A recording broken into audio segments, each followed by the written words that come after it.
വെഞ്ഞാറമൂട് കൂട്ടക്കൊലപാതക കേസിൽ പ്രതി അഫാനുമായി ഒന്നാം ദിവസത്തെ തെളിവെടുപ്പ് പൂർത്തിയായി.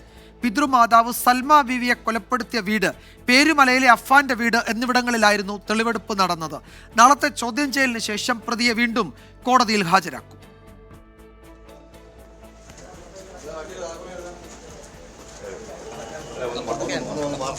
നാടകീയ സംഭവങ്ങളാണ് രാവിലെ പാങ്ങോട് സ്റ്റേഷനിൽ നടന്നത്. പിതൃമാതാവ് സൽമ ബീവിയെ കൊലപ്പെടുത്തിയ കേസിൽ കസ്റ്റഡിയിലുള്ള അഫാന് സ്റ്റേഷനിൽ വച്ച് ശാരീരിക ബുദ്ധിമുട്ടുണ്ടായി. കാരറ്റ് പ്രാഥമിക ആരോഗ്യ കേന്ദ്രത്തിലെ വൈദ്യപരിശോധനയിൽ രക്തസമ്മർദ്ദത്തിലെ നേരിയ വ്യത്യാസമെന്ന് വിലയിരുത്തി വിശ്രമം അനുവദിച്ചു.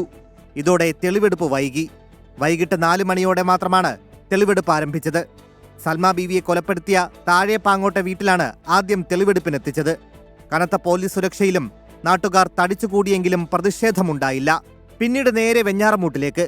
കൊലപാതകങ്ങൾക്കിടയിൽ അഫാൻ കടം വാങ്ങിച്ചവർക്ക് പണം ഇട്ടു നൽകിയ ക്യാഷ് ഡെപ്പോസിറ്റിംഗ് മെഷീൻ കൗണ്ടറിലും പോലീസ് എത്തി. ഒടുവിൽ പേരുമലയിലെ വീട്ടിലേക്ക്. കൂട്ടക്കൊലയുടെ ആസൂത്രണം നടന്നെന്ന് സംശയിക്കുന്ന പേരുമലയിലെ വീട്ടിലെ തെളിവെടുപ്പ് അരമണിക്കൂറോളം നീണ്ടു.